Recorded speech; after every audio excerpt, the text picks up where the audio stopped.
take its benefit at a later point. Well, the recording has started, and as I said, that I've always believed that unless and until an individual sees a right cause and purpose in what somebody is telling him or her, they would not pay the required attention as such. Having said this, I would also say further that climatology is one subject that would need to be understood with the basics of science, one thing. And of course, there is a definite logic from one point to the other. And that's why if you miss out on a particular thing, you would not, unless and until, of course, you uh, go in for the revision, you would not be able to understand what actually has been going on as far as the class is concerned. And त्यामुळे मी नेहमी सांगतो की क्लायमेटॉलॉजी शक्यतो live classes बुडवू नका. Regular classes attend तुम्ही केलेत तर obviously you will have a link as to understand as to what actually is happening as a part of your theory. आणि एखाद्या वेळेस मी असं म्हणणार नाही की 100% कोणी सगळेच अटेंड करू शकतील, but in case you are not able to attend, see that you go through that particular part on YouTube if I've posted it in the channel as such, or at least get a basic idea of what was done in the previous lecture. Karan, you'll see climatology is one subject wherein you have things linked to each other. And if you have, as I said, if you have some practical case study parallel to it, understanding this would be fantastic. And that's why I have been doing this with you all, that I want you all to first download that weather and radar app, and we are going to study how to work around it. Now, let me tell you that I have also asked my undergraduate students, FYBA and FYBAC students, to download that app, and I'm working with them, of course, at a different level, and UG level and PG level is going to be different. Having said that, we need to go into a bit of more detail as far as those apps, this app is concerned, so that we understand many of the weather phenomena, at least at a higher level, if not at a complete level as such. And as a consequence, now let me start with this thing. हे आपण काल केलंय का मला सांगा फक्त.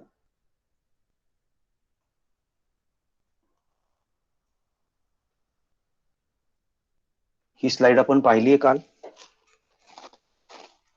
हो sir. ही पाहिलेली आहे. जस्ट मोमेंट, मी विचारीन तसं मला फक्त सांगा, म्हणजे नेमकं आपण कुठे आहोत. हे पाहिलंय आपण काल.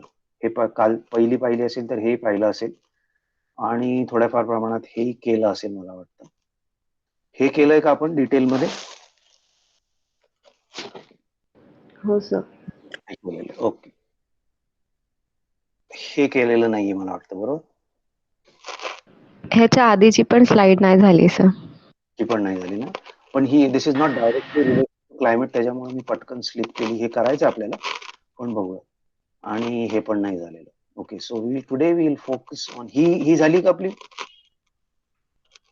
झाली सर. हो झालेली आहे. इरॅटोस्थेनिस आणि मग झिरो शॅडो डे वगैरे वगैरे. Okay, I'll just quickly once again go through what we have done yesterday, so that those who were not there yesterday would understand and be on the track with us. Now, you have to go to ज्यांनी download केलेला नाही हा, त्यांनी Google play store वर जायचंय, weather आणि radar type करायचे त्याच्यामध्ये, की तुम्हाला हा असा आयकॉन दिसणार आहे, तो तुम्ही डाउनलोड करायला घ्यायचा आहे. तो डाउनलोड झाला की तो ओपन करेल. ऑफकोर्स तो रिक्वायर्ड परमिशन्स वगैरे मागेल. मी मागेच सांगितलंय तुम्हाला, 7 वर्ष मी वापरतोय, मला काही डेटा ब्रीच वगैरेचा प्रॉब्लेम आलेला नाही, तर यांना परमिशन तुम्ही द्यायला काही हरकत नाही. आणि ते तुमचं लोकेशन जे असेल, तुम्ही ज्या ठिकाणी असाल ते तुमचं प्रायमरी लोकेशन होतं. आणि then it start showing something like this. For example नाव मी हे चिंचवड मधनं रजिस्टर केलं होतं, so this would going to be Chinchwad for me, and then there are going to be these 3 horizontal lines and this magnifier. याचं काय असणार आहे हे मी तुम्हाला सांगीन असं म्हटलं होतं, ते आज करणार आहोत. काल आपण हे बघितलेलं आहे की इथे जे आहे हे सनराईज आणि सनसेटचा टाइम आहे, इथे हे टेम्परेचर आहे, आणि मग हा पहिला इंटरफेस आहे. याच्यामध्ये मी सांगितलं तसं की त्यावेळेसचं टेम्परेचर आहे तासा तासाला हे आपल्याला दाखवते. मग सन आणि क्लाउड कंडिशन कशी आहे, रेनफॉलची पॉसिबिलिटी किती आहे, 30%, 40%, 40%. And this square and the numbers in that is AQI, air quality index is what we have said yesterday. याच्या खाली हे जे एरो दिसत आहेत तुम्हाला, हे जर क्लिक केले तुम्ही तर तो एरो असा होईल आणि तो व्हाईट होईल आणि त्याच्यामध्ये मग तुम्हाला तिकडचं air pressure, relative humidity, air quality index आणि लाईट विंड स्पीड हे सगळं बघायला मिळेल. ते तुम्ही त्याच्यानंतर मी म्हटलं की काही एक्सपेरिमेंट्स मी केले होते. 23 सप्टेंबरला we celebrate 23rd September as equinox is what we did yesterday.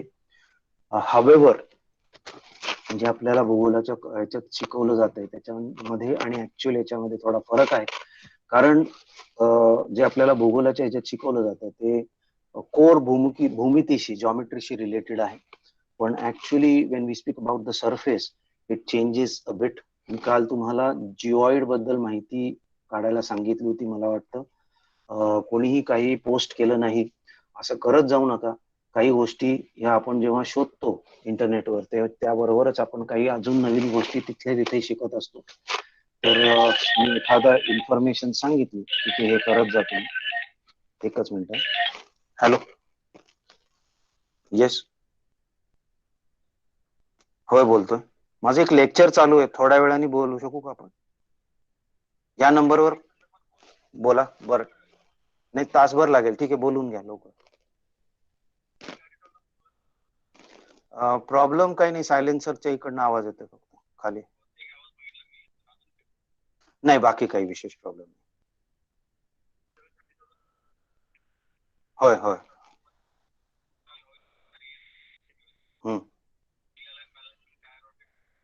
बर, हा, बर, ठीक. Normal normal. नाही, आत्ता नको काही.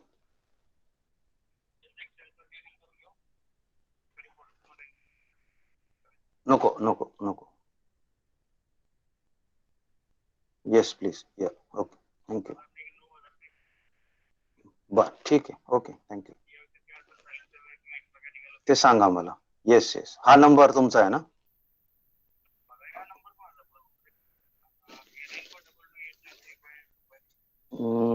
आता माझ्याकडे लिहायला काही नाही. एक मिनिट सांगा बरं परत. 94. ओके, ठीक आहे ठीक आहे, बघतो मी. 8. अच्छा, तुम्ही विचारताय का मला? नाही, माझं 94 22 35 35 25. हो, ओके, ठीक. Sorry for that people.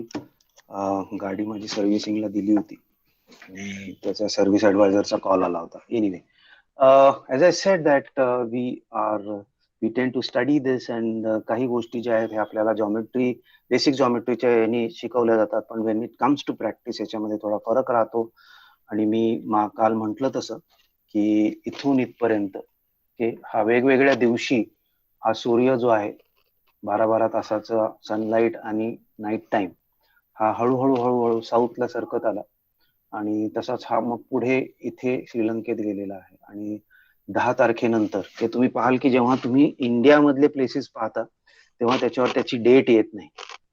आता इथे ही श्रीलंकेची का आली नाही हा एक मला प्रश्नच आहे. पण जसं जसं मी लांब जातोय तसं मला ती तारीख व्यवस्थित दिसते. की हात्याय असू दे किंवा कोटाबारू असू दे, मलेशिया मधली ठिकाणं आहेत आणि त्याचे दिवस जो आहे इथे equal day equal night candy दुसऱ्या दिवशी हा कोलंबोला सरकला होता. पण जसं जसं मी विषुववृत्ताच्या जवळ सरकायला लागलो तसं तसं एकाच दिवशी इथून इथे प्रत्येक दिवशी ते बदलत गेले. पण इथून पुढे मात्र ते बदलत तेवढ्या फास्ट बदलत नाहीये. तुम्ही पाहाल की कोटाबारू 12 तारखेला सुद्धा 12 तासाचा दिवस रात्र, 13 तारखेला सुद्धा 12 तासाचा दिवस रात्र.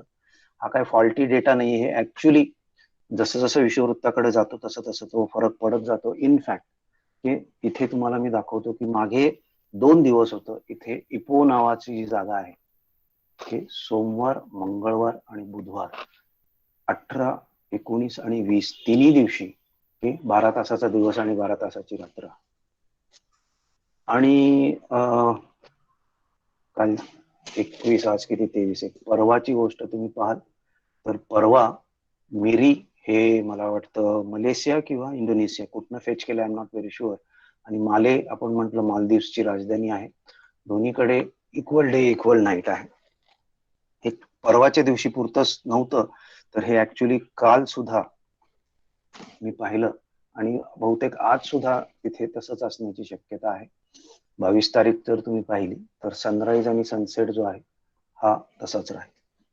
Will come to the rest of the thing later. इकडचं आपण आधी संपवून घेऊया. ओके, याच्यानंतर तुम्हाला हा इंटरफेस दिसतो. तो असा स्क्रोल केला की तुम्हाला हा 2 नंबरचा दिसतो, हा 3 नंबरचा आणि हा 4 नंबरचा. याच्या डिटेलमध्ये मला वाटतं काल गेलोय ना आपण. कोणीतरी मला अपडेट करा, काल हे आपण बोललोय का? हो सर. Okay fine. सो या हे 4 इंटरफेस असतील. याचं काय डिटेलिंग आहे मी हे तुम्हाला सांगेन. But coming to this part again, तर त्याच्यामध्ये तुम्हाला एक विंडो येतो त्या ऍपमध्येच आणि त्याच्यामध्ये तुम्हाला हे दिसेल. असं डायरेक्टली दिसणार नाही, तुमची जागा दिसेल. से फॉर एक्झाम्पल मला ते असं एक हे दिसेल आणि तिथे चिंचवड लिहिलेलं असेल. त्याच्यावर मी बोट ठेवलं किंवा त्याच्यावर मी डबल क्लिक केलं तर मला हा 1 नंबर दिसणार आहे. आता ह्या 1 नंबरची गंमत आपण पाहूयात. हे नेमकं काय आहे याचं एक्सप्लेनेशन थोडंसं डिटेलमध्ये मी देईन. याच्यामध्ये आपल्याला काय काय दिसतंय तर इथे वर तुम्हाला हे वेगळे वेगळे 4 टॅब दिसत आहेत. त्याच्या आधी एक सांगेन की हे चिंचवडला डबल क्लिक करून मला झूम इन किंवा झूम आउट करायचं आहे. मी झूम आउट करता करता अख्खा भारताचा नकाशा बसेल एवढं झूम आउट केलेलं आहे आणि त्याच्यानंतर हे शूट केलेलं आहे. 4 हे जे आहेत हे तर ऑफकोर्स इकडे किती वाजता हे सगळे माझे उद्योग चालू होते हे तुम्हाला दिसेल. याच्यावर रात्री 8:45च्या आसपास हे मी करत होतो. हे बॅक बटन आहे, हे सगळीकडे सारखंच आहे. हे शेअरिंग आहे, ह्याच्यावर तुम्ही क्लिक केलं तर ही जी इमेज आहे हे तुम्ही व्हॉट्सअपवर शेअर करू शकता, हे तुम्ही फेसबुकवर शेअर करू शकता, व्हॉट्सअपच्या एखाद्या ग्रुपमध्ये शेअर करू शकता, हे तुम्ही स्वतःला मेल सुद्धा करू शकता. म्हणजे तुम्हाला उद्या पीपीटी वगैरे करायची असेल तर हे तुम्ही स्वतःला मेल करायचं, तिकडनं उचलायचं आणि तुमच्या याच्यामध्ये टाकून द्यायचं. त्याच्यानंतर वेदरशी रिलेटेड ही 4 इथे टॅब्स आहेत. पहिला टॅब ऍक्च्युली तो क्लिक केलेला आहे. त्याच्यामध्ये काय दिसतंय तुम्हाला, टॅबवर काय बघा, टॅबवर आहे क्लाउड कव्हर आणि सन. तर कुठं सूर्य आहे कुठं क्लाउड कव्हर आहे हे ते दाखवणार आहे तुम्हाला. आता तुम्ही म्हणाल सर इथं सूर्य दिसतो आणि इथे तर चंद्र दिसतोय. ऑब्व्हियसली, कारण हे मी रात्री घेतलं असल्यामुळे आता इथे चंद्र आहे. पण ह्या साईडला इथे खाली तुम्ही पाहाल की इथे मात्र तुम्हाला हे क्लाउड्स दिसत आहेत. इथे एक पॅच दिसतोय क्लाउड्सचा. हे येलो डॉट्स हे सूर्याशी रिलेटेड नाहीये, हे काय आहे मी सांगतो तुम्हाला. त्याचबरोबर इथे वर तुम्हाला हे क्लाउडी दिसतंय थोडस, हे काश्मीर आणि त्याच्यावर चायनामध्ये. हा झाला पहिला याच्यामध्ये. हे देन यू कम डाऊन. आता हे स्केल प्रमाणे बदलतंय. मी अख्ख्या इंडियाचं पाहतोय त्याच्यामुळे पुढच्या 30 मिनिटापर्यंत हे कसं राहील हे दिसतंय आपल्याला. हे डायनॅमिक आहे, हे चेंज होत राहतं. 60 मिनिटानंतर मला बघायचं असेल तर मला इथे क्लिक करावं लागेल आणि I will be able to check what is going to be the scenario 60 minutes down the line. मला काल ह्याच वेळेस काय चाललं होतं हे जर पाहायचं असेल तर इथे 24 आवर्स -24 आवर्स. तर काल रात्री 8:45 वाजता काय सिनारिओ होता हा पाहू शकतो मी. हे आत्ता नाव टुडे म्हणजे आजचं average, tomorrow Sunday Monday. Tomorrow Sunday Monday का दिसते ते मी काल केलेलं आहे, म्हणजे हे शुक्रवारी केलेलं आहे. हा टुडे म्हणजे शुक्रवार, टुमॉरो म्हणजे शनिवार, उद्याचा रविवार आणि हा सोमवार, असं ते 4 दिवसांपर्यंत असतं. या व्यतिरिक्त इथे तुम्हाला हे नॅव्हिगेशनचं बटन दिसतंय. आपल्याकडे असं होऊ शकतं की मी ते इकडे तिकडे टचस्क्रीन करत करत इकडे बघ तिकडे बघ असं करत असून मी जो प्लेस आयडेंटिफाय करतोय, ज्या प्लेसवरनं हे पाहतोय हे मिस होऊन जाईल, मग तुम्हाला शोधायला वेळ लागेल. तर त्याच्यासाठी इथे नॅव्हिगेशनचं मी क्लिक केलं तर हा जो बलून दिसतोय इथे चिंचवडचा, ओके, हा तुमच्या स्क्रीनच्या सेंटरमध्ये येईल, लगेच स्क्रीनच्या सेंटरमध्ये येईल. So that is this first screen. याच्यानंतर आपण हे इथे पाण्याचे थेंब पाहतोय, पावसाचे थेंब मी म्हणेन पाण्याचे म्हणण्यापेक्षा. आणि ते मी क्लिक केल्यावर मला हे असं दिसणार आहे. हा जो आहे इकडे मला ते असं दिसणार आहे. तुम्ही पहा की इथे ढगांची संख्या बऱ्याच ठिकाणी होती, मात्र पाऊस जो आहे हा ठराविक ठिकाणीच होत आहे. याचा अर्थ असा होतो की सगळीकडे ढग आहेत म्हणजे सगळीकडे पाऊस नाही. पाऊस हा काही नेमक्या ठिकाणी in peculiar conditions, in peculiar weather conditions मध्ये पडत असतो. आपण कालच वाचलेलं आहे की मॉन्सून हा महाराष्ट्रामधनं बऱ्यापैकी रिट्रीट झालेला आहे. So we are left with this southern patch of India. हे काल मी सगळं केलेलं आहे. त्याच्यामुळे कालचा सिनॅरिओ आहे हा की दक्षिण भारतात, दक्षिण कर्नाटक असू दे, तमिळनाडू, केरळमध्ये आणि श्रीलंकेमध्ये हा पाऊस दिसतोय तुम्हाला. दिस इज ऑफकोर्स रिट्रीटिंग मॉन्सून. याचबरोबर इथे नॉर्थ मध्ये तुम्हाला काही पाऊस होताना दिसणार आहे. हा पाऊस मात्र, हे प्रेसिपिटेशन मात्र बर्फाच्या स्वरूपात इकडे असणार आहे. एक आपण समजून घ्यायचं आहे. आणि बाकीच्या ज्या हे आहेत हे बऱ्यापैकी सेम आहे. आता हा झाला सेकंड टॅब. हा थर्ड टॅब हा टेम्परेचर सारखा दिसतोय, तो टेम्परेचरच आहे. तो क्लिक केल्यावर आता हा सेंटरला जो मॅप आहे तो आहे. Obviously the blue colour is going to be lower temperatures and the red color is going to be relatively high temperatures. त्याच्यामधले जे शेड्स आहेत ब्लू आणि रेडच्या मध्ये हे तुम्हाला अवतीभोवती दिसतात. ह्याच बरोबर एक चौथा जो टॅब आहे, that's a very interesting tab. तो विंड स्पीडचा टॅब आहे. आत्ता जो तुमच्या स्क्रीनच्या मध्यभागी दिसतो तो टॅब दाबल्यावर तुम्हाला हा विंड स्पीड दिसतो. आणि ऑन अन ॲव्हरेज लेवल तुम्हाला विंड स्पीड कुठला कुठला कसा आहे. मुंबईला 10 किलोमीटर्स पर आवर आहे, बेंगळुरू 10 किलोमीटर्स आहे, कोलकात्याला 5 किलोमीटर्स पर आवर आहे आणि new Delhi 5 kilometres per hour आहे. काबूल इथे सुद्धा 10 किलोमीटरच्या आसपास आहे. दिस विल शो की ह्या सगळ्या एरियामध्ये बऱ्यापैकी स्टेबल कंडिशन्स आहे. तुम्ही जर एखादी स्टॉर्म येतोय की सायक्लोन येतोय आणि त्यावेळेस जर ही स्थिती पाहिली तर ही अतिशय वेगळी असते. आता हे आपण कधीतरी जेव्हा एखादा येईल तेव्हा आपण ते सुद्धा चेक करूयात, किंवा तुम्ही सुद्धा हे लक्षात ठेवायचं की काही गोष्टी ज्या मी सांगितलेल्या आहेत इतर दिवशी मी त्या विसरू शकतो. तर आपल्याला ही टास्क करायची आहे हे लक्षात ठेवा. त्याचबरोबर जे those who are watching this on a TV screen or a larger screen, I would rather say, laptop असू दे किंवा डेस्कटॉप असू दे, तुम्हाला ते इथे शेजारी हे डॉट डॉट्स दिसतील सगळे. These are arrows actually. आणि ज्या दिशेने ते एरोज, आणि ऍक्च्युली तुम्ही जर हे लाईव्ह पाहिलं तुमच्या मोबाईलच्या स्क्रीनवर, तर हे एरोज हे फिरत असतात इकडून तिकडून. and that is why they should be showing you the right direction in which the winds are moving. तर cloud cover, actual rainfall, temperature आणि विंड आणि विंडचा डायनॅमिक मॅप हा तुम्हाला याच्यामध्ये दिसत असतो. याच बरोबर काही गोष्टी मी तुम्हाला अजून सांगू इच्छितो की नॉर्मली तुम्ही जेव्हा तुमचा स्क्रीन उघडता तेव्हा तुम्हाला हे दिसणार आहे समोर. मग तुम्ही त्याच्यात क्लिक करायचं असतं आणि मग झूम इन झूम आउट करायचं असतं. तुमच्या एरियातला तुम्हाला क्लाउड कव्हर, रेनफॉल, टेम्परेचर बघायचं असेल, विंड स्पीड बघायचं असेल, ते सुद्धा तुम्ही पाहू शकता. Okay, that was one thing that I wanted to tell you all. Then one more thing that I wanted to tell you all is about this. याच्यामध्ये इकडे तुम्हाला हे हॉरिझॉन्टल लाईन्स दिसत आहेत आणि इथे हे मॅग्निफायर दिसतोय.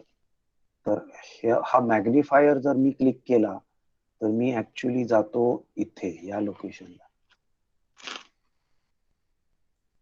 इथे तो मॅग्निफायर मग माझ्या टेक्स्ट कॉलम मध्ये येतो. मला ज्या सिटीची वेदर कंडिशन पाहायची आहे, आता मी काल रात्री माले बघत होतो, मिरी बघत होतो, क्वालालंपूर बघत होतो, त्याच्यामुळे हे ती हिस्ट्री तुम्ही पाहाल ती तशी दिसते.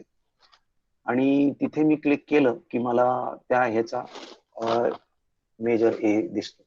एडिट करायचं असेल तर एडिटचं बटन दाबून त्याच्यातल्या कुठल्या तुम्हाला डिलीट करायच्या आहेत त्या तुम्ही डिलीट करू शकता. My location is something where in you, आपला जो ओरिजिनल प्रायमरी लोकेशन जे आहे, ओके, प्रायमरी लोकेशन तिथे वर लिहिलेलं आहे की जिथं बसून तुम्ही हे सगळं करत आहात त्या लोकेशन तो वेगळा दाखवणार आहे तुम्हाला. बाकी तुम्ही इतर वेळेस जे सर्च करत आहात हे तुम्हाला तिथे दिसणार आहे. So that is the interface and the information about the weather and radar map. मी काल म्हटलं का नाही मला माहित आठवत नाही, पण हे सगळं गुगल सुद्धा करतं. पण गुगल एका वेळेस बरीच कामं करत असतं, त्याच्यामुळे गुगल मी रेकमेंड शक्यतो करत नाही. पण याच्यावरचा ऍडव्हान्टेज गुगलमध्ये असा आहे की गुगलच्या वेदर मॅपमध्ये तुम्हाला मूनराईज आणि मून सेट्स पण दिसतं. मूनराईज आणि मून सेट पण दिसतं. त्याचा काही एवढा इम्पॅक्ट नाही, पण इन्फॉर्मेशन वाईज जर आपल्याला हवं असेल तर हा एक मेजर त्याच्यामध्ये तुम्हाला दिसतो. त्याच्यानंतर काही प्रॅक्टिकल ऍप्लिकेशन्स असतात, त्याच्या रिलेटेड गुगलचे कमेंट असतात. म्हणजे तुम्ही ड्रायव्हिंग करत असाल तर विजिबिलिटी किती आहे, तुम्ही रनिंग करायचा विचार करत असाल बाहेर जाऊन तर किती योग्य असं वातावरण आहे बाहेर, हे तुम्ही त्याच्यावर करू शकता. This is more I would say theory based, त्याच्यामुळे I would always recommend this. आता मी मगाशी म्हटलं तसं की त्या 3 हॉरिझॉन्टल लाईन्स ज्या आहेत त्याच्यावर तुम्ही क्लिक केलं की तुम्हाला हे दिसणार आहे. अर्थात हे थोडंसं जुनं आहे, आता याच्यामध्ये अजून ऍडिशन्स आलेले आहेत. त्या ऍडिशन्स बद्दल मी बोलणार आहे. इनफॅक्ट हे आधीचे मॅप्स जे आहेत हे त्याच ऍडिशन्स आहेत. ओके, माय लोकेशन तुम्ही ते पिन करू शकता, तुमची जी काही लोकेशन असेल ते. वेदर म्हणजे सॉरी, हा मॅप तुम्हाला दिसेल तुमच्या एरियाचा. रादर आम्ही म्हणेन की हा मॅप दिसेल तुम्हाला तुमच्या एरियामधला. त्याच्यानंतर टेम्परेचर, आता तिथे टेम्परेचर रडार म्हणतात ते. टेम्परेचर रडार म्हणजे तुमचा हा मॅप. ओके, या व्यतिरिक्त तुम्हाला रेनफॉल रडार, क्लाउड रडार, हे मी चेंज करणं अपेक्षित होतं पण चेंज झालं नाही माझ्याकडनं. लेटेस्ट एक स्क्रीनशॉट घेऊन मी टाकीन तो लवकर. हे सगळं रेनफॉल रडार म्हणजे हा मॅप, विंड रडार म्हणजे हा मॅप, आणि क्लाउड रडार म्हणजे ऑब्व्हियसली हा मॅप तुम्हाला दिसेल. तुम्हाला पाहिजे त्या स्केलला तुम्ही तो झूम इन झूम आउट करू शकता. आणि एक इन्फॉर्मेशन म्हणून इतर वेळेस निखळ टाइमपास म्हणून सुद्धा तुम्ही याच्यातनं बरीचशी इन्फॉर्मेशन गॅदर करू शकता. तर हे रिमूव्ह ऍड्स क्लिक केलं तर काय होईल तर ते तुम्हाला पैसे मागतात. तुम्ही पैसे द्या, प्रीमियम लेवलचा ऍप घ्या, मग तुम्हाला ह्या ऍड्स रिमूव्ह होऊन मिळतील. त्याच्यामुळेच मी म्हणतो की त्याची काही एवढी गरज नसते. बाकी इन्फॉर्मेशन सेटिंग आणि ऍप रेटिंग तुम्हाला आवडलं तर तो तुम्ही बाकीच्या ऍप्स मध्ये जशी बेसिक इन्फॉर्मेशन असते ती तुम्हाला याच्यामध्ये होताना दिसेल. So that is about it. Yes, with regards time there is something. हे आता मी ऍक्च्युली अंडर ग्रॅज्युएट स्टुडंट्स करता तयार केली होती, पण since it's interesting I will tell that to you also. भारतीय प्रमाण वेळ म्हणजे काय आणि ती कशावर निर्धारित केली जाते, कोणाला माहिती असेल तर मला उत्तर सांगते. भारतीय प्रमाण वेळ म्हणजे in English called as Indian standard time, IST, कशाशी निगडित आहे कोणी सांगू शकेल? त्याचबरोबर GMT सुद्धा आहे. काय आहे GMT, काय आहे IST, काय आहे? 82.5 east. IST. Okay, 82.5 degrees east longitude. Okay, हे काय आहे? IST, Indian Standard Time. Yes, Indian standard टाइमची लॉन्जिट्यूड आहे. पूर्वी आम्ही जेव्हा लहान होतो तेव्हा आम्हाला सांगितलं जायचं अलाहाबाद हे इंडियन स्टँडर्ड टाइम आहे. जसा जसा काळ बदलत गेला अजून आपण थोडस डिटेलिंग केलं. आता आपण अलाहाबाद म्हणत नाही, आपण मिर्झापूर म्हणतो, because the longitude passes exactly across Mirzapur which is very near to Allahabad. पण पूर्वी आपण जास्त मुवमेंट नव्हती आपली, आणि मी जसं म्हटलं की सांदर्भिक लोकेशन, रिलेटिव्ह लोकेशन जे आहे, अलाहाबाद जास्त लोकांना माहिती असण्याची शक्यता असल्यामुळे ते अलाहाबाद आधी सांगितलं जायचं. पण आता ते थोडंसं अजून डिटेलिंग करून लोकांना मिर्झापूर माहिती अपेक्षित असणं गरजेचं असल्यामुळे we are getting more precise about the location of the town or the city at 82.5 degrees longitude. आता प्रमाण वेळ म्हणजे काय मला सांगा. ठीक आहे, आपण म्हटलं मिर्झापूरची लॉन्जिट्यूड आहे 82.5 आहे, म्हणजे नेमकं काय करत असतो, काय उपयोग काय करतो या प्रमाण वेळेचा.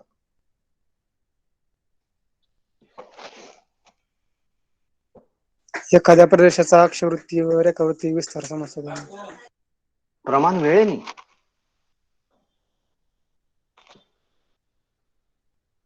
प्रमाण वेळेने अक्षीय आणि रेखावृत्त विस्तार समजतो. वेळेतील विसंगती आणि गोंधळ टाळण्यासाठी प्रमाण वेळ वापरली जाते sir. Exactly, to avoid confusion with in a particular country. आता हे कन्फ्युजन काय आहे हे ऍक्च्युली तुमच्या समोर आहे, आणि कोणाला ते आयडेंटिफाय झालं तर तुम्ही ते मला निदर्शनास आणू शकता, पण मी थोडस हळूहळू बाकीच्यांना तिथे नेणार आहे. एखाद्या ठिकाणी जसे फॉर एक्झाम्पल आता आपण IST बद्दल बोलतो, म्हणजे नेमकं काय, तर आता तुम्ही सगळ्यांनी घड्याळ बघितलं तर 11 वाजायला 2 ते 3 मिनिटं शिल्लक आहे. आपण पुण्यामध्ये बसलेलो आहे, माझ्या घड्याळात 11ला 3 मिनिटं आहे. दिल्लीमध्ये एखादी व्यक्ती बसलेली असेल, नरेंद्र मोदींच्या हातात एखादं घड्याळ असेल, ते बघतील घड्याळ तर ते सुद्धा सांगतील की आता 11 वाजायला 2 ते 3 मिनिटं शिल्लक आहे. कन्याकुमारीमध्ये कोणी असेल, गुवाहाटीमध्ये आसाममध्ये कोणी बसलेला असेल, तो सुद्धा सांगेल. तर हे सगळं आपण का केलेलं आहे, पुण्यामध्ये मुंबईमध्ये कुठेही जा, भारतामध्ये कुठेही जा, साधारण वेळ कोणी आत्ताच मला सांगेल तर म्हणेल 11ला आता 2 ते 3 मिनिटं उरलेले आहेत. सगळे आपण ही एकच वेळ सांगणं म्हणजे काय, तर आपल्या देशाशी आपण ही वेळ निर्धारित केलेली आहे, स्टँडर्ड टाइम, त्याला त्याची प्रमाण आपण आखलेलं आहे की सगळ्या भारतातील सगळ्या ठिकाणांसाठी ही एक प्रमाण वेळ राहणार आहे. ती आपण याच्यावरनं का निर्धारित केली, तर तुम्ही एकंदरीत भारताचा विस्तार पाहिलात, रेखावृत्त पर्टिक्युलरली, नॉट अक्षवृत्त विस्तार, लॉन्जिट्युडनल विस्तार जर तुम्ही पाहिला, लॉन्जिट्यूड इज रेखावृत्त आणि अक्षवृत्त इज लॅटिट्यूड. तर 82.5 डिग्रीज ईस्ट ही भारताच्या मध्य भागातनं जाणारी आहे, बऱ्यापैकी मध्य भागातनं जाणारी आहे, याच्यापेक्षा दुसरी कुठली एवढ्या मधनं जातच नाही. आपण का करतो हे, तर समजा हा भारत आहे आणि ही 82.5 आहे, तर इकडून इथला डिस्टन्स म्हणजे ईस्टर्न मोस्ट कॉर्नर आणि इथून इथला डिस्टन्स म्हणजे वेस्टर्न मोस्ट कॉर्नर हा सारख्या ह्यानी असावा, म्हणून आपण मधली रेखावृत्त घेऊन ते आपण स्टँडर्डाइज केलेलं आहे की भारताची वेळ ही याच्याप्रमाणे ठरणार आहे. म्हणजे काय केलं आपण, तर अमुक एक पर्टिक्युलर दिवशी सूर्य जेव्हा मध्यांवर इथे येतो, आपण 12 वाजताची ती वेळ आपण 12 वाजताची ठरवतो मिर्झापूरमध्ये, आणि आपण असं डिक्लेअर करतो की मिर्झापूरमध्ये 12 वाजले की अख्ख्या भारतात 12 वाजले असं आपण ठरवणार आहोत, कारण आपलं घड्याळ आपण अशी ऍडजस्ट करणार आहोत. हे कशाची रिलेटेड, आता हे भारतापुरतं ठीक आहे, पण मग पाकिस्तानमध्ये जा, बांगलादेशमध्ये जा, चीनमध्ये जा, काही फरक पडेल का, तर ही फरक पडेल, आणि त्याच्यामुळे तुम्हाला ही IST जी आहे ही याच्याशी रिलेट करून घ्यावी लागते, ग्रीनविच मेरिडियन टाइम.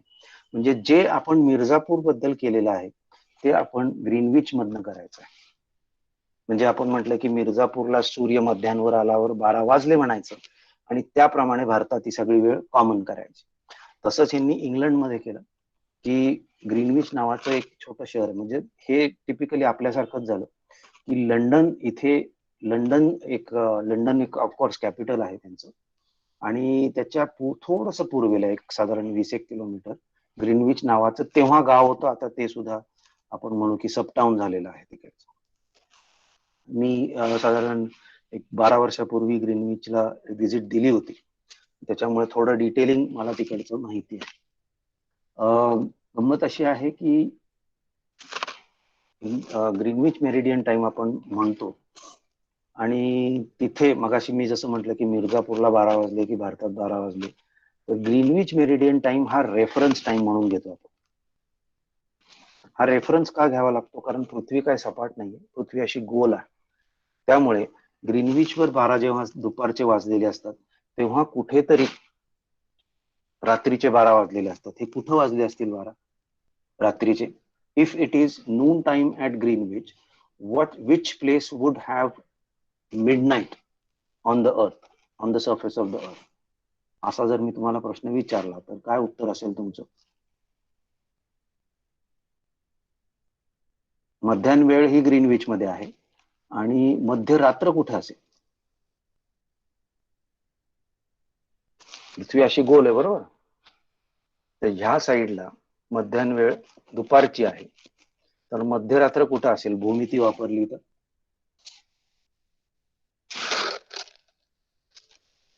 त्याच्या उजव्या साईडला, डाव्या साईडला, कुठल्या साईडला असेल सांगता येईल? मी जे स्टालरचं पुस्तक तुम्हाला शेअर केलेलं आहे त्याच्या पहिल्या धड्यामध्येच हे सगळं एक्सप्लेनेशन आहे. एक्झॅक्टली 180 अंश आपण जर मोजले ग्रीनविच पासून, एक्झॅक्टली 180 अंशावर ही मध्यरात्र असेल. तर हे सगळं आपल्याला जोडून घ्यायचं हळूहळू. इथे 12 वाजलेले आहेत दुपारचे, तिथे 12 वाजलेले आहेत रात्रीचे. एकूण हे सगळं गोल आहे. पृथ्वी एक चक्कर स्वतःभोवती किती वेळात मारते? तर 24 तासात मारते. Okay, just clean up a few things and then we start with discussing. आता एक लक्षात घ्या की जर ग्रीनविच मध्ये 12 वाजलेले असतील, ते का 12 वाजलेले आहेत तर सूर्य मध्यांवर आहे, म्हणजे इतर ठिकाणी तो मध्यांवर नाही, म्हणजे तुम्हाला वेळेमध्ये तफावत आहे. ओके, तर ही तफावत जनरलाइज करण्याकरता काही बेसिक गोष्टी समजून घ्यात आणि पुढे आपण जाऊयात. की सूर्य उगवतो कुठल्या दिशेला? It rises in the east and it travels towards the west. बरोबर. This happens basically because the earth ची स्पिनिंग ऍक्शन कशी आहे? फ्रॉम वेस्ट टू ईस्ट आहे. ओके, पृथ्वी जी आहे ही, समजा ही पृथ्वी आहे, ही अशी गोल फिरत असेल तर सूर्य जो आहे हा तुम्हाला इथे उगवून इकडे जाताना दिसेल. बरोबर, इथून उगवला इथून जाताना. So from from east to west. याचं कारण this is flowing from west to east. Okay, सूर्य आहे त्याच्याच ठिकाणी आहे, हे फिरत असं असल्यामुळे that is going to be one thing. आणि आपल्याकडं म्हणजे काय होतं तर 24 तासाचा एक दिवस, त्याच्यामध्ये साधारण 12 तासाचे दिवस आणि रात्र, किंवा सनलाइट आणि नाईट टाइम असं म्हणूयात आपण. हे कारण त्याला ह्यालाही दिवस म्हटलं आणि ह्यालाही दिवस म्हटलं तर कन्फ्युजन होऊ शकतं ना. असं जर आपण अख्ख्या पृथ्वीच्या बाबतीत बोललो तर ग्रीनविच मध्ये जेव्हा 12 वाजलेले असतील तेव्हा भारतामध्ये किती वाजले असतील? 12 वाजायचे असतील का वाजून गेलेले असतील? याच्यासाठी भारत देश हा ग्रीनविचच्या कुठल्या दिशेला आहे, which direction, in which direction, हे समजून घेणं गरजेचं आहे. तर पूर्वेला आहे. पूर्वेला आहे म्हणजे in this movement what happens की ग्रीनविच पर्यंत पोहोचायला आधी सूर्याला भारतातनं जावं लागेल. म्हणजे 12 भारतात वाजून गेलेले आहेत आणि नंतर ते ग्रीनविच मध्ये वाजणार आहेत आणि पुढे जाऊन तो अमेरिकेत जाणार आहे. सूर्य पुढे अमेरिकेत जाणार आहे. म्हणजे काय की जेव्हा ग्रीनविच मध्ये 12 वाजलेले असतात तेव्हा भारतात वाजून गेलेले असतात, that is toward the east, आणि पश्चिमेकडे ते अजून वाजायचे असतात. हे सगळं कॅल्क्युलेशन कसं करायचं आता मला? तर मग त्याच्यामध्ये थोडंसं आम्ही मॅथमॅटिक्स आणतो की एक complete circle, Wien the earth text one complete circle, किती अंश पूर्ण केले? 360. हे 360 किती वेळात पूर्ण करतं? 24 hours. If it is 24 hours म्हणजे 360 अपॉन 24, हे जर आपण केलं तर साधारण 15. म्हणजे काय तर 24 तासात इतके अंश, तर एका तासात 15. समजतं? त्यामुळे मग आपण जेव्हा ग्रीनविचला 0 डिग्रीज लॉन्जिट्यूड म्हणतो, 0 डिग्रीज लॉन्जिट्यूड म्हणतो, तेव्हा for example if this is 0 degrees longitude, 0 degrees, इकडनं 15 गेलो मी आणि इकडनं इकडे 15 गेलो. This is east, let us say, this is west. तुम्हाला दिसतंय का नाही मला? मोबाईल स्क्रीनवर पाहत असाल तर थोडंसं अवघड आहे, पण समजून घ्यायचा प्रयत्न करा. इकडे पूर्व आहे, इकडे पश्चिम आहे. या 0 म्हणजे इथे जेव्हा 12 वाजलेले आहेत दुपारचे, तेव्हा इथून इथे 15 डिग्रीज ईस्ट आणि इथून इथे 15 डिग्रीज वेस्ट. काय कंडिशन असणार आहे, इथं 12 वाजलेले असतील तेव्हा इथे 15 डिग्री मध्ये किती, 1 तासात 15 डिग्री, म्हणजे इथे या लाईनला इथे 15 डिग्री ईस्टला दुपारचा 1 वाजलेला असेल, 1 o'clock, आणि इथे मात्र अजून 12 वाजायचे आहेत, म्हणजे 11 वाजलेले असणार. आता आपलं लोकेशन काय होतं, 82.5, बरोबर. आता गंमत पहा, 15 तासाला 15 अंशाला 1 तास. So what have we done, ते फक्त 0, 15 east, 15 west, this is 12 o'clock, this is going to be 1, and this is going to be 11 o'clock. आता आपल्याला हे कुठपर्यंत आणायचं आहे, 82.5. ओके, 15 1 जा 15, 15 2 जा 30, 45, 60, 75, 1 2 3 4 5, काय हे तास आहेत. एका तासाला 15, 2 तासाला 30, 3 तासाला 45, 4 तासाला 60 आणि 5 तासाला 75. 75च्या पुढे किती आहेत, 7, 7.5, 7.5 म्हणजे ह्याच्या अर्धे, म्हणजे 5 आणि अर्धा तास. म्हणजे काय तर Indian standard time, because India is to the east of London, Indian standard time is going to be 5.5 hours ahead. Ahead म्हणजे काय, आपल्याकडे वेळ होऊन गेलेली आहे, आपल्याकडे होऊन गेलेली आहे. कुणाला काही प्रश्न आहे? ओके, नसेल तर मी कंटिन्यू करतो. याचा अर्थ असा होतो की ग्रीनविच मध्ये जेव्हा 12 वाजलेले असतात, 12 प्लस 5.5, 5.5 म्हणजे किती, की संध्याकाळचे 5.5 वाजलेले आहेत भारतामध्ये. आणि तेवढाच डिस्टन्स तुम्ही पश्चिमेला गेलात तर मात्र 12 मधनं 5.5 तुम्हाला काढावे लागतील, सकाळचे 6:30 वाजलेले असतील त्या ठिकाणी. तर हे आपण सगळं का करतो, तर when man started traveling in different directions for the purpose of काय म्हणतो आपण त्याला, ट्रेड असेल, हे असेल, त्याच्यामुळे एक रेफरन्स असावा म्हणून आपण हे सगळं केलेलं आहे. बट बेसिक लेवल मी जर कुठे जातच नसेल तर I would be using what is called as geographical time. म्हणजे काय तर सकाळ दुपार संध्याकाळ रात्र, सकाळ दुपार संध्याकाळ रात्र, आणि माझ्या डोक्यावर जेव्हा सूर्य येतो then I want to call it as noon time. आणि त्या संदर्भाने आता आपण हे आतापर्यंत जे शिकलेलो आहे, हे ह्या 4 ज्या जागा आहेत या नेमक्या काय आहेत तुम्हाला सांगायचं राहून गेलं मगाशी. This is Walong, this is in Arunachal Pradesh, म्हणजे हे काय आहे, ईस्टर्न कॉर्नर आहे इंडियाचा. Dwarka we all know is in Gujarat, this is the western corner. Gilgit valley is in Pakistan, this is the northern end of India I would से.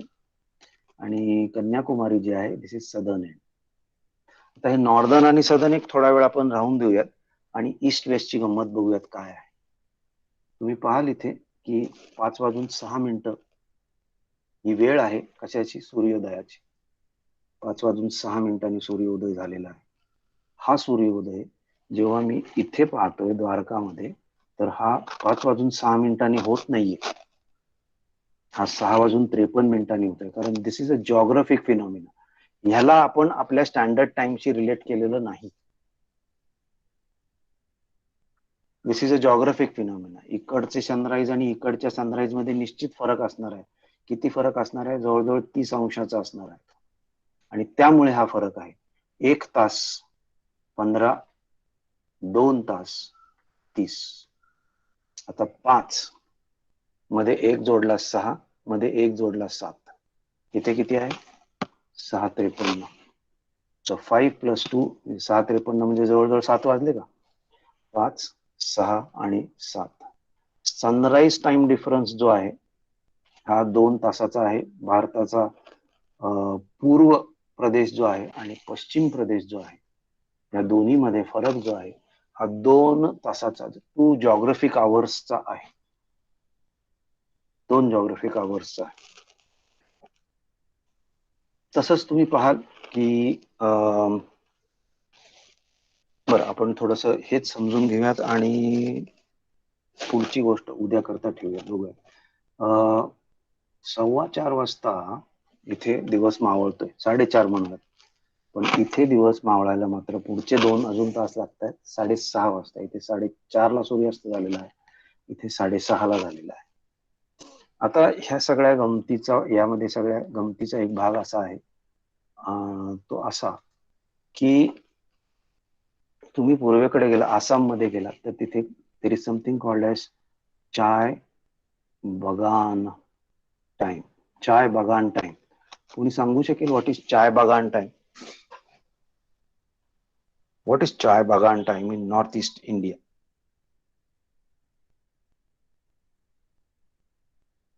फार इंटरेस्टिंग जॉग्राफिकल रेफरन्स आहे या सगळ्याला. सर, अरुणाचल प्रदेश या साईडला सूर्य लवकर उगवतो, त्यामुळं तिथले स्कूल ऑफिसेस लवकर ओपन होतात त्यान पश्चिमे साईडच्या याच्याकडनं. तर त्यामुळे लोकांचं असं म्हणणं आहे की इथे अजून एक दुसरा टाइम असावा. राईट. त्यांची त्या टायमाची मागणी आहे सेकंड टाइम Yes. झोनची. Internationally, that is also called as daylight saving. Now, what is this? 1947 साली जेव्हा भारताची प्रमाण वेळ ठरवण्याची वेळ आली, तेव्हा अनेक लोकांचं असं म्हणणं होतं की भारतासाठी 2 प्रमाण वेळ असाव्यात, कारण भारताचा पूर्व पश्चिम विस्तार जो आहे हा खूप आहे आणि तेवढा विस्तार असणाऱ्या देशांमध्ये 1 पेक्षा जास्त प्रमाण वेळी आहेत.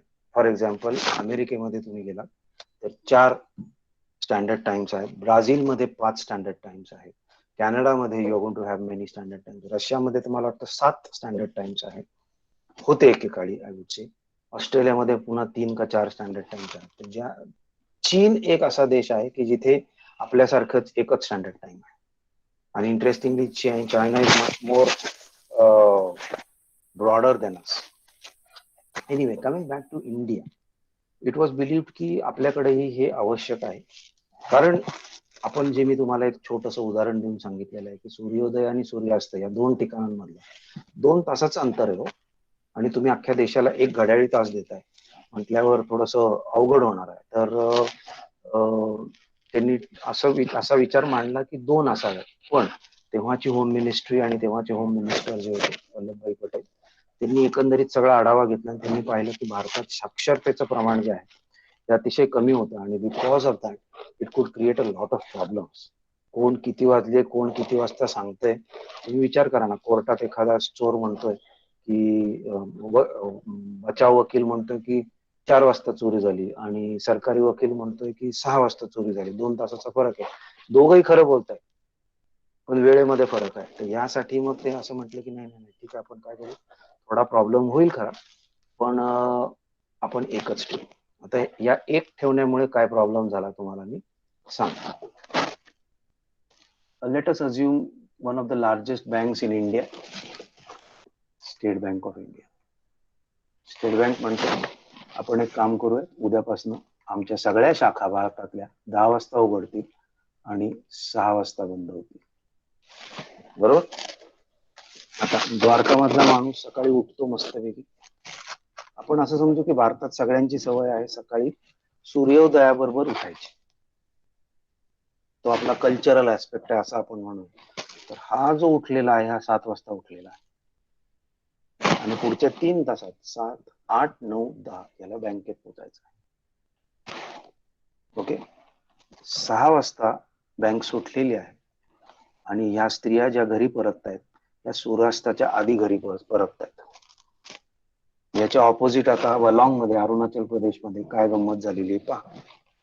10 म्हणताय तुम्ही, पण ही व्यक्ती सकाळी 5 वाजता उठलेली आहे. 6, 7, 8, 9, 10 इथे यांनी 3च तास फरक पडता, इथे याच्यात 5 तास फरक पडलेला आहे. आणि गंमत म्हणजे प्रॉब्लेम सिरियस का झाला, 6 वाजता बँकेतला लेडीज स्टाफ बाहेर पडतो आणि तो म्हणतो अरे बापरे 6 वाजलेत, पण इकडे अंधार जो आहे हा 4:30 पडलेला आहे, आम्ही घरी कसं जायचं अंधारात. Because of this difficulty. आणि हे जर तुम्ही त्यांच्या चाय बागांच्या रिलेटेड, चाय बागान शी रिलेट केलं आणि तुम्ही म्हटलं की नाही तुम्ही सकाळी 10 ते 6 पानं तोडायची चहाच्या मळ्यांमध्ये, ते म्हणतील वेडे झाले का तुम्ही, अंधाराचं कुठे करणार आम्ही. मग काय करणार आपण, ते ह्यांचं टायमिंग शिफ्ट करणार की 10 वाजता ह्याचं म्हणायच्या ऐवजी आपण किती वाजता सुरू करू, ते 4 तास आधी सुरू करू, 6 वाजता सुरू करू आणि पुढचे 8 तास तुम्ही काम करा. 6 आणि 6 12 आणि 2 म्हणजे दुपारच्या 2-3च्या आसपास यांची सुट्टी होईल, म्हणजे हे सुद्धा दिवस मावळायच्या आत घरी जाते. These adjustments are called as daylight savings. आता आपल्यासारख्या देशामध्ये पूर्व पश्चिम विस्तार जास्त असल्यामुळे हा प्रॉब्लेम तर येतोच, पण with season also this issue happens. Summer मध्ये दिवसाची जी लेंथ आहे ही पर्टिक्युलरली युरोपियन कंट्रीज मध्ये वाढते, ऍज अगेन्स्ट दॅट विंटर मध्ये दिवसाची लेंथ कमी होते. हे सुद्धा आपण हळूहळू पुढे शिकणार आहोत, ते काय आहे कसं आहे ते आपण. आणि बरंचसं क्लायमेट हे त्याच्याशीच रिलेटेड आहे ऍक्च्युली, आणि म्हणून मी थोडासा वेळ देऊन हे सगळं नेमकं काय आहे हे समजून घ्यायचा किंवा समजून द्यायचा प्रयत्न केलेला आहे. So this is as far as east and west places are concerned. Then you will see की एक गंमत इकडे नॉर्थ साऊथ ची सुद्धा आहे, ती तुम्हाला ऑब्झर्व करता येते का पहा. आपण पुढच्या वेळेस जेव्हा भेटणार आहोत तेव्हा आपण ह्या गमतीबद्दल बोलणार. मला आठवण करा, कोणाला तोपर्यंत याचं उत्तर सापडलं की काय नेमकी ती गंमत आहे, तर ती आपण आपल्या ग्रुपच्या व्हॉट्सअप ग्रुपवर टाकूया. अदरवाईज मी आहे, पुढच्या वेळेस मला आठवण करा, मी ते तुम्हाला निश्चित सांगेन. Then for today I am going to stop here आणि let me come back to the normal interface. आता याच्यामध्ये तुम्हाला काही गोष्टी समजल्या नसतील, विचारायचं असेल, याच्या व्यतिरिक्त काल काही प्रश्न पडले असतील, परवाच्या लेक्चर बद्दल काही प्रश्न पडले असतील, तर तुम्ही ते माझ्याशी विचारू शकता. म्हणजे पुढची 5 मिनिटं मी ते करणं, त्याच्यानंतर तुम्हाला मी ऑफ देईल. So if you have any queries for me, मुद्दाम शेवटची 5 ते 10 मिनिटं मी हे निवांत विचार करायला आणि तुमचे काही क्वेरीज असतील तर ते सॉल्व्ह करायला मी नेमकी मोकळी ठेवतो. तर if you have any questions for me, you can please ask those questions. Just before I ask these questions, one instruction, तुम्ही तुमची नावं चॅट बॉक्स मध्ये टाकायची आहेत, म्हणजे आपल्याकडे अटेंडन्सचा रेकॉर्ड राहणार आहे. Yes, first Sujata has asked a question. Yeah, Sujata, go ahead with your question. Weather and radar ते जे ऍप आहे त्यामध्ये AQI सॅटिस्फॅक्टरी काय आहे सर ते? AQI is air quality index. प्रदूषणाचं प्रमाण काय लेवलवर आहे, एअरची क्वालिटी काय आहे, त्याचा तो इंडेक्स काढला जातो. तो साधारण 80 पर्यंत ओके असतो, 80च्या वर जातो तसं मग आपण त्याला जास्त प्रदूषित असण्याचं म्हणायला लागतो. आणि काही ठिकाणी तो, आता कलकत्त्याला वगैरे तुम्ही जर कलकत्ता सर्च करा त्याच्यामध्ये, कलकत्त्यामध्ये प्रचंड हाय असतो. दिल्ली आता बघायला लागा तुम्ही, दिल्ली जरी सर्च मारला तरी दिल्लीमध्ये सुद्धा AQI हिवाळ्यामध्ये तो वाढायला लागतो, कारण दिल्लीमधलं प्रदूषण हे हिवाळ्यामध्ये वाढायला लागतं. आता हे क्लायमेटच्या विद्यार्थ्यांनी शोधून काढायचं कारण आहे की असं काय आहे दिल्लीत आणि असं काय दिल्लीच्या थंडीत की प्रदूषण वाढायला लागतं. तुम्ही म्हणाल जर इंडस्ट्री आहे तर काही इंडस्ट्री उन्हाळ्यात चालू नसतात का, तर what is the climatics I would say related to all these things, हे थोडंसं विचार करण्याजोगतं आहे. आपण हे निश्चितच थिअरीमध्ये करणार आहोत, पण त्याचा आपण नंतर वेध घेऊयात. तुम्हाला कळलं असेल तर आता उत्तर देऊ शकता, पण तोपर्यंत I think Sumedha Pantoji has a question for us. Sumedha, you can go ahead with your question. Sir, so 2 years ago I visited Bhutan, okay, and they had a 30 minutes ka difference Between India and Bhutan, right? yes. So is it going to be a daylight saving thing, or do they No, actually no.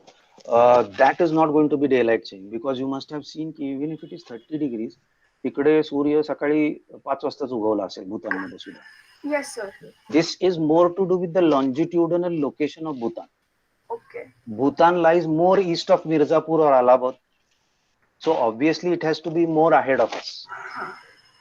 Got it? So if you check the comparative longitudes of Bhutan and Mirzapur, Bhutan will have a more higher value as far as longitude is concerned. So if it is 82 degrees east for Mirzapur or Allahabad, it would be, if you are saying it's a difference of half an hour, it would be another 10 degrees, 10 longitudes east. So it would be around 92 degrees east longitude for Bhutan. Okay. And that is a longitudinal arrangement, that is not a daylight saving arrangement. Okay. And this serves right. Bhutan सारख्या देशाला daylight saving करायची गरज नाही, कारण भूतान हा सिक्कीमच्या अडीचपट आहे आणि Sikkim is one of the smallest states in India. So भूतानमध्ये डेलाइट सेव्हिंग नाहीये. भूतानचा स्टँडर्ड टाइम काय, इकडे 300 किलोमीटर, इकडे 300 किलोमीटर, फार तर फार. इंडियामध्ये कसं आहे, इथे 3000, इथे 1500 किलोमीटर आणि इकडे 1500 किलोमीटर असं असल्यामुळे, and you bring in the curvature of the earth into question, इकडच्या 1500 किलोमीटरला सूर्य आधी उगवणार आहे आणि नंतर येऊन इकडे 2 तासांनी उगवणार आहे. पुढच्या हे 1.5 प्लस हे 1.5, 3000 किलोमीटर नंतर हा 2 तासांनी उगवेल. म्हणून for large countries you have to go for daylight savings and other arrangement. Small countries do not have to go. They will go for daylight savings, I would say in winter or summer, अशा conditions मध्ये ते जातात. आता हे daylight saving नेमकं काय आहे and what Europeans do, I would in fact suggest you all की आता पुढचे 2-3 दिवस आपण भेटणार नाही आहोत, त्याच्यामुळे you can go to Google and just type daylight saving आणि त्याच्याबद्दलचं टेक्स्ट जे आहे हे वाचून काढलं तरी तुम्हाला त्याचा जास्त फायदा होईल. कारण गुगलवरचं डेलाइट सेव्हिंग हे युरोपियन कंडिशन्सशी जास्त रिलेटेड आहे instead of countries having a larger east-west expanse. Karan, there are very few countries of the 190 countries or so that we have. There are very few countries, and I've named them in just a few moments ago, that from Brazil to Australia to China to India to Russia to Canada and US. हे मला वाटतं 7 कंट्रीजच अशा आहेत की ज्यांचा east west एक्सपान्स मोठा आहे. बाकी कंट्रीज मध्ये ईस्ट वेस्ट एक्सपान्स जास्त नाहीये. तरी सुद्धा मला वाटतं कझाकिस्तानचं पण टायमिंग मध्ये थोडासा फरक आहे. I am not very sure about that, पण रशियाचा प्रचंड आहे आणि फॉर्मर युएसएसआर मध्ये तो जास्तच होता. आता तरी तो कट डाऊन झाला युएसएसआरचा रशिया झाल्यापासून. So that is an explanation at best I could give you about that. Okay, sir. अजून कोणाचा काही प्रश्न असेल तर आपण तो घेऊ शकतो. Please let me know. अजून प्रश्नच पडत नाही. प्रश्न न पडणं ना हे टॉपिक न कळल्याचं लक्षण आहे माझ्यासाठी.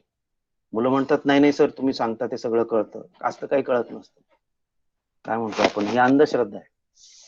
देवणे सरांनी शिकवलेलं सगळं कळतंय. मला माहिती ना देवणे सर काय शिकवतात, कसं शिकवतात.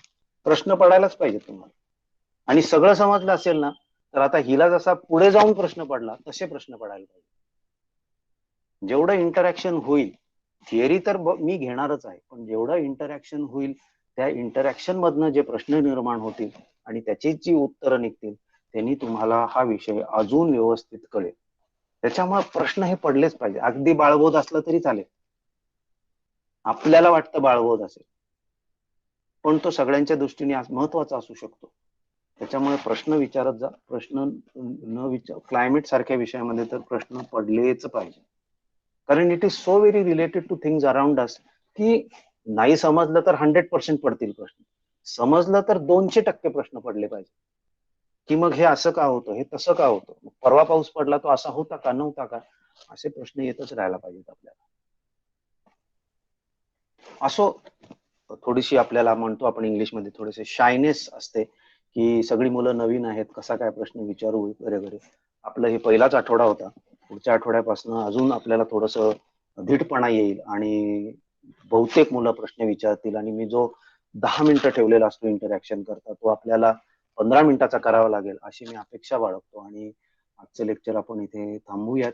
That's all for the first week that we have been doing. Have a good weekend. Stay home, stay safe, and of course, take care of yourself. Thank you very much. I'll be stopping the recording here. If you still have any questions, you can still ask. Otherwise, you can leave.